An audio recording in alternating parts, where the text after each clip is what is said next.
Meesho wholesaler আজকে আমরা এই ভিডিওর মাধ্যমে দেখে নেব যে কীভাবে মিশোর প্যাকেজিং করা হয়। তো লাইভ টেলিকাস্ট দেখুন। প্রথমত প্রোডাক্টটাকে এইভাবে আপনার প্রোটেকশানভাবে করবেন, ঠিক আছে? প্রোটেকশানভাবে করবেন, করার পরে প্যাকেজিংয়ের ভিতর ঠিক এই প্রসেসিংয়ে দেবেন। দেখুন লাইভ টেলিকাস্ট দেখুন যেভাবে দেওয়া হচ্ছে। এইভাবে দেওয়ার পরে সুন্দর করে যেন কোনো রকম সমস্যা না হয়, দেখুন। এইভাবে এটাকে করে দেবেন। ওকে, কমপ্লিট। এবার লেবেলটাকে চিপিয়ে দেবেন।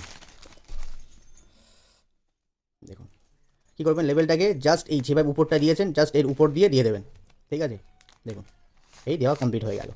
ওকে, অলমোস্ট কমপ্লিট। আমরা এক নজরে দেখে নেব যে কোথা কোথা থেকে অর্ডারগুলো এসছে। এটা এসছে উড়িষ্যা থেকে, এটা এসছে গুজরাট থেকে, এটা এসছে ছত্তিশগড় থেকে, এটা এসছে কর্ণাটক থেকে, এটা এসছে মহারাষ্ট্র থেকে, এটাও এক নজরে দেখুন এটা কোথা থেকে এসছে, এটা উড়িষ্যা থেকে। অসাধারণ। তো এইভাবে আপনারা অলমোস্ট অল ওভার ইন্ডিয়া জুড়ে এইভাবে বিজনেস করতে পারবেন। ওকে।